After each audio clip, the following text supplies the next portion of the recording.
In the last episode, we realised that waiting around for the Dominion to turn up wasn't a great plan, so we replaced it with a slightly less bad one. Starfleet decided we should go and convince the Founders that we're friendly, and doing it in an overpowered gunship with a cloak sends just the right message. Quark pointed us at some contacts for the Dominion, and through them we learned of a communications relay. Doesn't sound like much, but that's his method of talking to the Vorta, the next link in the chain towards the Founders. And checking that place out is where it all started going wrong, as Dax and O'Brien were captured and the Defiant was attacked, despite being cloaked. And to be fair, we had just trespassed in their territory and broken into their property, so the response wasn't completely unreasonable. The Defiant got all kinds of messed up, and the crew presumably captured, but we don't know for sure because Odo legged it in a shuttle and took Kira with him. He'd been hankering the whole time to check out some space fog that he took a shine to the second he saw it, and decided that's the direction he should fly after scarpering. The space fog had a planet, and the planet had a lake. Not really, though, as he's found his species, and the lake is actually them, all having a big goopy cuddle. We rejoin them as he's greeted by one of the people who popped out of the goop lake to say hi. Odo's clearly chuffed at finally meeting some of his own people and has lots of questions. The changeling with lines, who we'll call Odetta, confirms he was young when he left here and that everybody is his family as part of the Great Link, a reference to the goop lake they rose from. Odo's curious about the link as she describes something that sounds like a blending of consciousness. She holds out her hand, something one of the others present thinks is premature, but she persists. Odo takes it, and we get some CGI of them gooping together, after which Odo zones out. Kira's concern brings him back with no ill effects, but the experience has convinced him that this is definitely his home. Things are going somewhat less well for Sisko. He's been stuck in a buggered shuttle for 6 days after scarpering from the Defiant, and to make things worse, he's got Bashir with him. Death then might come as a blessed relief, and he doesn't seem quite as concerned as Bashir is when something grabs hold of the shuttle. Not to worry, as it's Dax and O'Brien. There's no news of others from the ship, which probably isn't going to go down well with the Romulans, but Dax and O'Brien don't seem too bothered. They just want to get us back to the station, to show us the good news. Kira and Odo are in a garden of some sort.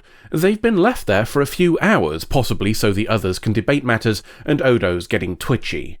Kira points out it's her they have a problem with, not him, and Odetta arrives in time to hear this and confirm as much.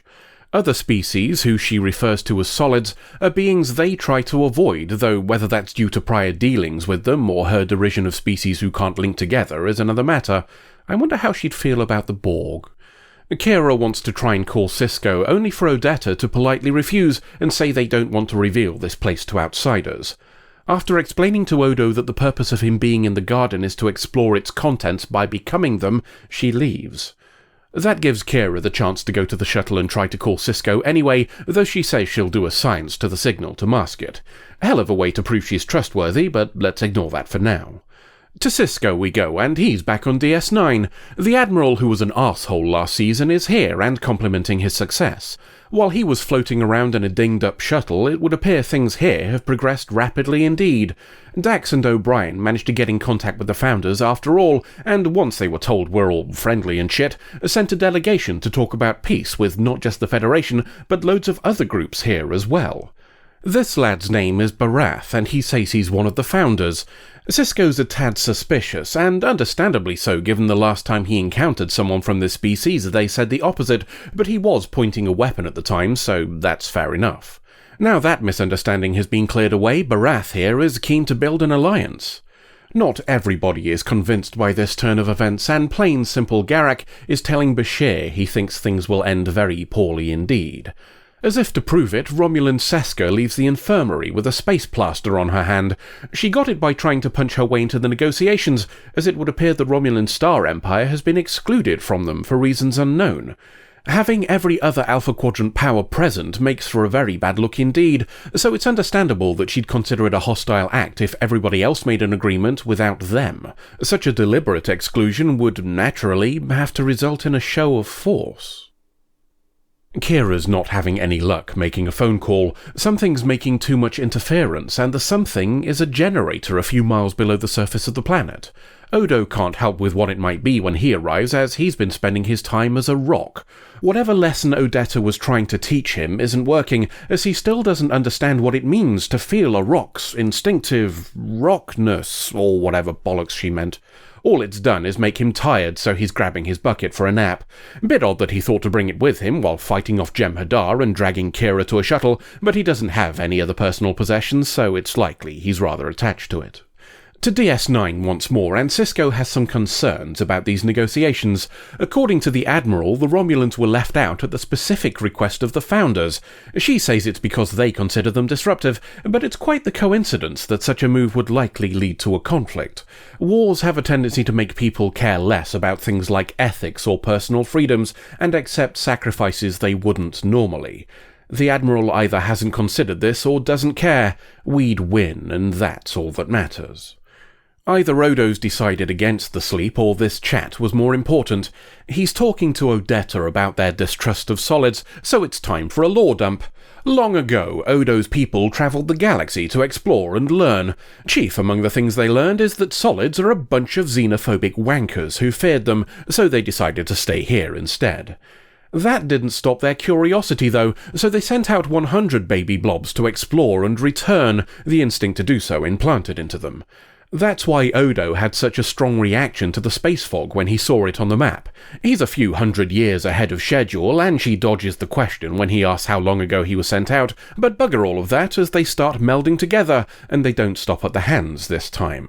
It's good to know at least one of the cast is having a good time. Kira's tracking the interference and has discovered a door, something she thinks is very curious indeed. Why would people who spend most of their time as liquid need a door? The promise of peace clearly hasn't reached all concerned parties yet. Bashir and O'Brien are in quarks when a Jem'Hadar nudges the latter. The Jem'Hadar considers it rude for O'Brien to have already been occupying a place he wanted to walk, and expresses this displeasure through the medium of violence. Eddington, our new security guy, arrives just as Bashir's about to get a share and calms things down. Unfortunately, he does this by saying the Jem'Hadar aren't bound by our rules, so it'd probably be best for everyone if we all acted as meek and subservient as possible, for the sake of the alliance that we'll all definitely be equal partners in.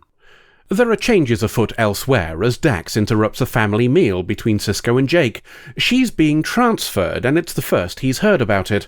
This news, combined with a call from Bashir to let him know about the altercation, is enough for Sisko to decide he's had his fill. The Admiral doesn't much care for being shouted at, especially in front of a guest, but that's tough shit. Sisko demands answers for all the dodgy stuff going on right now, only for those answers to be more problems. The Federation have decided they don't need to be here anymore. DS9, the wormhole, and the Bajor system will be given over to the Dominion. Okay, they've not actually bothered telling the Bajorans about all this yet, but everybody's sure the species who fought for half a century to repel uninvited military forces will think this is perfectly fine. They'll have to. The treaty has already been signed. Some time as a bird has helped Odo start to figure out what insights can be learned from taking other shapes, though he doesn't mention if he also gained a desire to eat worms or shit on things. Kira's happy for him despite realizing that this will likely mean he's staying. There's something he can do for her before she leaves, though, help her with the mystery door. He's as confused by it being here as her, and we know Odo doesn't like to leave mysteries alone. Speaking of mysteries, Plain Simple Garak is talking to Sisko. He's heard the Bajorans don't care much for current plans, and will be joining the Romulans to fight it all. Bloody awful odds, but that's nothing new to them. He thinks it's unfortunate that neither of them can do anything to prevent what's going on, and it's couched in such a way that he's definitely not suggesting they should try and do it anyway. Sisko's always up for telling the rules to go fuck themselves, so it looks like they're talking the same language.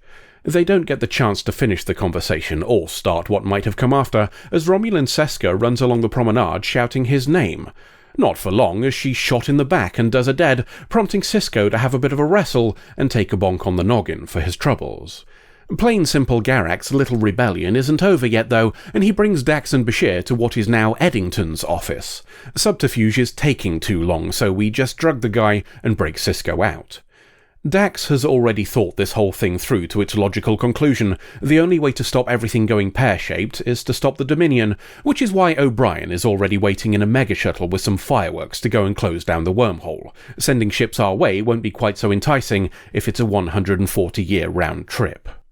We meet some trouble on the way, but nothing plain simple Garak can't handle by pretending it's a double cross, then turning it into a triple cross. The victory is short-lived when he himself gets shot by a different Jem'Hadar, and him dying is a strong indicator to us all that we're firmly in shenanigans territory. Still, let's see where they're going with it. On to the mega-shuttle we run, there presumably being great reasons why we didn't just teleport. A call telling us to turn back after we leave does nothing, and Sisko farts some fireworks into the wormhole to seal it with a kaboom. Kira and Odo are still trying to get through the mystery door, something Odo achieves by morphing his hand into the mechanism. The other side hosts an unpleasant surprise: Jem'Hadar soldiers. They've not been shot at least, and are instead led through a tunnel into a cavern. It's quite high-tech for a cave, and also has the rest of our cast from the Defiant standing in slightly inclined machines. Looks like everything's being controlled by Barath, the guy who was supposed to be the Dominion representative at those peace negotiations. And that makes sense, as our cast, save for Odo and Kira, have presumably been in a simulation since the attack on the Defiant.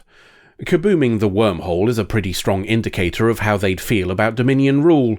The news that everybody fought it pleases Odo, and that's going to be a problem, explains Odetta, as his people are the Founders, those who rule over the entire Dominion. Solids aren't to be trusted, a fact they've proven time and again. Much easier for all concerned if you just conquer them. Odo's not impressed by this turn of events and essentially tells Odetta to go do one. Lucky for him that their species has never brought harm upon another of their kind, and in the face of him telling her that she can either free everybody or hurt him too, she's left with little choice but to comply. Sisko wants answers, obviously, but now's not really the time. Barath tells us that the Defiant is in orbit over the planet, though makes no mention of the crew members that didn't have names. Maybe they're on board, maybe they're dead, maybe they're all hooked up to machines somewhere else. Nobody seems to care. Odo promises to explain everything later and urges Sisko to leave, so he does and takes everybody but Kira.